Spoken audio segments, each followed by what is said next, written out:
বন্ধুরা, আমি লক্ষ্য করেছি বাসে বা ট্রেনে কিছু মানুষ মানে সিট পেলেই ঘুমিয়ে যায়, সাথে সাথে ঘুমিয়ে পড়ে। ঘুমোক, স্বাভাবিক ব্যাপার। টায়ার্ড হয়ে গেছে, ঘুমিয়ে পড়েছে নিজের অজান্তেই, ঘুমোক, ওটা কোনো বিষয় না। কিন্তু এক একজন লোক আছে যারা ওই পাশে থাকা মানুষের কাঁধে মাথা রেখে ঘুমিয়ে পড়ে, মানে যেন ওটা ওদের বাবা তো কাঁধ। ঠিক আছে, তাও মানা যায়, হয়তো ভুলে মাথা চলে গেছে।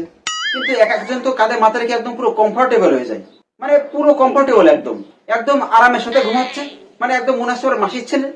এই তো কালকে আমি বাসে করে আসছি, এক কাকু আমার পাশে সিটে বসে আমার কাঁধে মাথা রেখে ঘুমিয়ে পড়লো।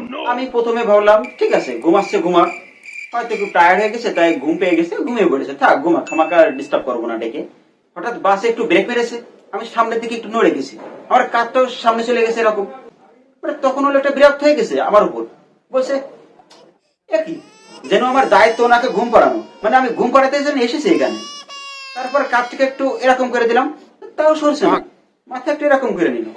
তারপর একটু পর কাঁধকে এরকম করে নিলাম, তাও সরলো না, উনি মাথা এরকম করে নিল, মানে যেন ঘাড়ে স্প্রিং লাগানো আছে ওনার, মানে পুরো এরকম এরকম খেলছে।